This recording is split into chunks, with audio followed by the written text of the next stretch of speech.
అండి అందరికీ నమస్కారం అండి. నా పేరు కే దిలీప్. నేను మున్నార కంపెనీలో డెవలప్మెంట్ ఆఫీసర్గా తూర్పుగోదావరిలో పనిచేస్తున్నానండి. ప్రస్తుతం మనం పొడగట్లగల గ్రామం రావులపాలెం మండలంలోని ఈటి వెంకన్న గారి వరిచేల్లో ఉన్నామండి. ఈ వరిచేల్లో మనం బ్లాక్ గోల్డ్ అనేది ఎరువుతో పాటు వాడించామండి. వాడిన తర్వాత ఎలాంటి తేడా గమనించారు ఏంటి రైతు మాటలో ఉందండి. వెంకన్న గారు నమస్తే అండి. నమస్కారం. మీ పేరు ఒకసారి మీకు ఎప్పుడు వాడారు, ఎలా వాడారు, ఏమనిపించిందో ఒకసారి రైతుల కోసం చెప్పండి. నా పేరు వీటి ఉమామేశ్వరరావు అండి.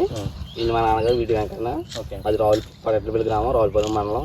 ఓకే. మేము మన కోటలో మన కంపెనీ బ్లాక్ గోల్డ్ వాడామండి. మన పిండిలో కలిపేసాం, కలిపించామండి. ఈ సైడ్కి వేసామండి. ఇలాగా ఇది వరి బాగా దుబ్బు చేసిందండి. దుబ్బు చేసి ఇదే రంగు షైన్ వచ్చిందండి కొంచెం. మేము ఇంకా 5 ఎకరాలు ఉందండి. దాని కూడా వాడదాం అనుకున్నాం నెక్స్ట్ కోటలో. ఓకే. ఇది వేసి 10 రోజులు అవుతుంది అంతేనండి. ఓకే. కోట మనకి ఈ రెండిట్లో మేజర్గా ఏం డిఫరెన్సెస్ గమనించారండి? షైన్ వచ్చిందండి.